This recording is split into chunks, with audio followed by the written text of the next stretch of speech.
Hello, fight fans. Seattle Mike MMA with friends here with the Bellator 253 results show. I'm your host, Seattle Mike. Hit that like button if you like everything violence, boxing, MMA, UFC to Bellator, and everything in between. Make sure you're subscribed and don't forget to ring that bell so you're notified whenever I drop a new video or go live.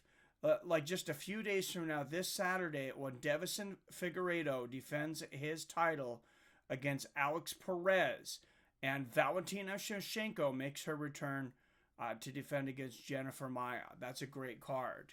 Let's get into the task at hand, though, and we're going to start out at the prelims with the son of the late Kimbo Slice. Baby Slice. I love this kid. He's not like his father. He's 155 pounds. He's not really a striker. He's more of a submissions guy. He has some good wrestling. He's definitely a much different kind of mixed martial artist. Of course, his father's great equalizer was that power, and he was just a big, ferocious specimen of a human being. Unfortunately, Baby Slice tonight not getting it done. He's going to move to 3-4, and dare I might say it, but Slice might get cut. On to the next prelim fight. Surprising a little bit to see this guy on the prelim because great talent, 7-0, JJ Wilson taking on Sergio De Bari. He's a winner by TKO, impressive knockout tonight. Jaleel Wilson versus Mark Lemminger. Wilson, unanimous decision. Jeremy Kennedy versus Matt Bassett. Jeremy Kennedy is going to move to 17-2 with an impressive outing there. Unanimous decision. Sullivan Cali, in just his second fight as a professional, moves to 2-0 against Jason Markland. And Jason, I don't know, man. Maybe try one of these lower tier organizations and get that record built up. Because moving to 0-3 and being in the Bellator show, you're gonna have a pretty hard time making a career of that. Congratulations to Sullivan Cauley, though. And then we're gonna move to the main card, guys. Just 4 fights on the main card. Rafion Stotts versus Keith Lee. Rafion's going to move to 16-1, and he made it look easy with Keith Lee. Joey Davis, another Lee, taking on Bobby Lee. Bobby Lee, of course, getting a lot of hate. Bellator getting a lot of hate for even having Bobby Lee on this show. And Joey Davis seems to take out a lot of the fans' anger on him. And Joey Davis, to put it bluntly, he just beat the shit out of Bobby Lee. He wasn't able to finish him. Credit to Bobby Lee, but that's about all you can credit him with. Absolute domination by Joey Davis.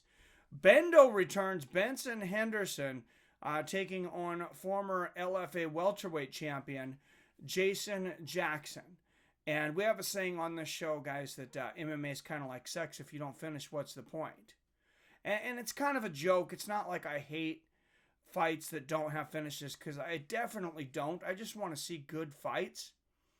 But something, sometimes we need to go to the women for our advice in this kind of thing. And guys, in this one, sometimes bigger is better.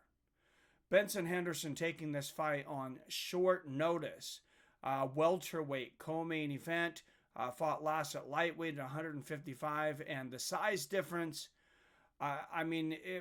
it was very, very evident from the offset. Seemed to be the story of the fight. Not to take anything away from Jason Jackson. Not to say that Jason Jackson couldn't beat Benson Henderson.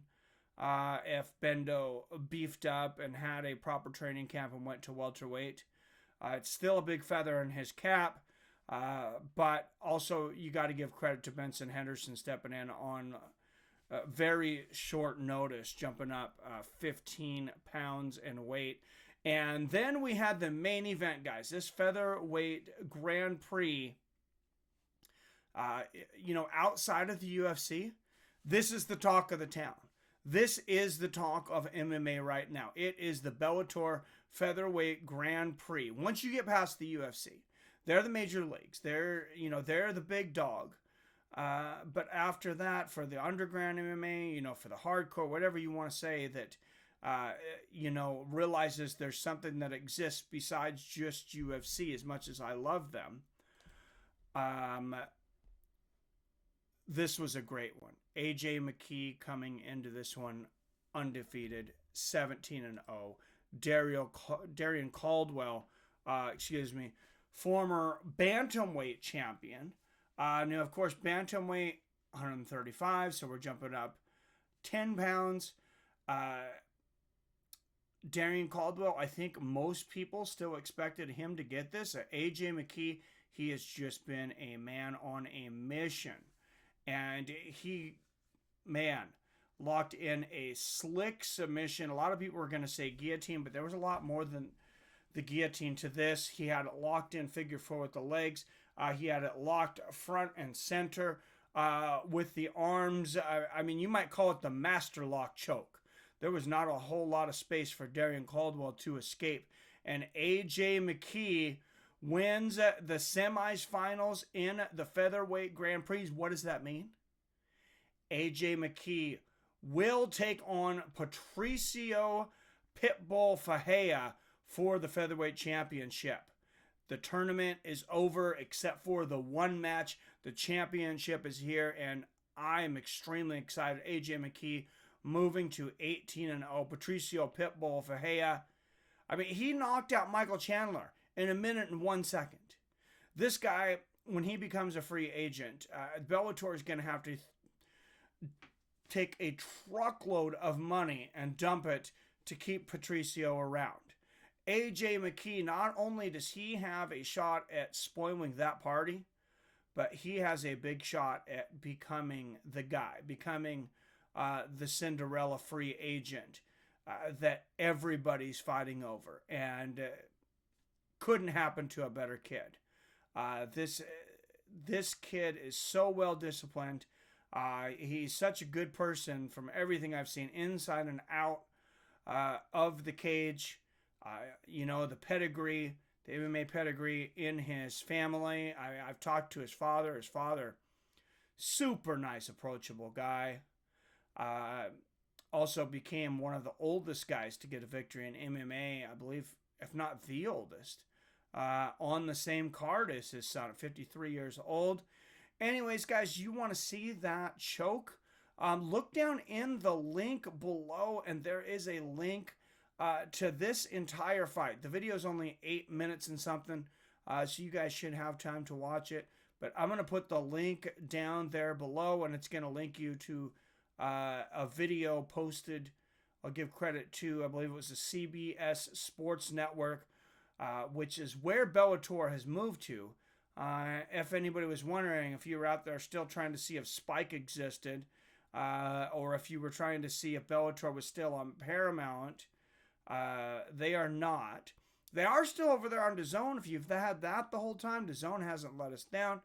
I've been extremely happy with DAZN. And just as a side note, on DAZN, December 19th, Canelo Alvarez does come back. And he is fighting a guy that I think will put some pressure on him and challenge him. We'll get into that in another video. But CBS Sports Network is the new home of Bellator. And then you got the digital streaming still over there on DAZN. Don't have CBS Sports Network, guys. Contact your channels. Contact CBS. Contact Bellator. All those guys say, hey, let's put some cards on free TV. Bellator's been owned by Viacom for a long time. Same company that owns MTV and CBS. Let's finally get Bellator. You want to give them the boost that they need, besides changing the name, which would be very helpful, I believe. Put them on CBS, put them on free TV. We've already seen the results from this when you put Kimbo Slice on there against an unknown James Thompson. And, you break like every televised record for MMA fighting in history. Millions and millions. I want to say, I can't remember exactly. I want to say like 6.5 million views. And nobody even knew who the hell Elite XC was at the time. So there you go. I think it needs to go over there, but I am very much looking forward to that featherweight final now. Darrion, Caldwell, Patricio, Pitbull, Fajea. Don't forget to join us 2 days from now, Saturday, for UFC Deiveson Figueiredo versus Alex Perez and Valentina Shevchenko taking on Jennifer Maia. Also, her sister's going to be fighting on that. Antonin Shevchenko. You also got Mike Perry on that card against Tim Means. You got a lot of good fights on that card, and I'll do another video for that one. I'll try to get out, of course, before the event happens. What else going on in MMA news this week? Kayla Harrison, two-time judo Olympian gold medalist, the only gold medalist in the history of the United States as far as the Olympics are concerned, male or female. She's been fighting over there in PFL, won the $1 million in their 155-pound tournament. She's making a test run to 145 over there at Invicta FC, and you can see the writing on the wall. Invicta FC is on Fight Pass. They're highly promoted by the UFC. She's already said now she's planning on doing a second fight over there if this one goes well. And guys, this has got to be a test cut for her training partner, Amanda Nunes. There's no viable contenders left in the UFC at 145, unless you get Kayla Harrison over there. Guys, let me know, what do you guys think of all this, though? What do you guys want to talk about? Feel free to put anything in the comments. You can talk about anything with me. It doesn't even have to be about the results here tonight. But those are the results. Like I said, the big stories out of this, Jason Jackson moving forward as a prospect in Bellator, former LFA champion, getting a huge victory over Benson Henderson. And then Darrion, Caldwell pulling off what some people were saying is an upset. I don't think it was an upset. I picked Aj Mckee from the beginning, but incredible joke there. Let me know what you guys think, guys. As always, I love you. I respect you. And I'll see your fine asses later.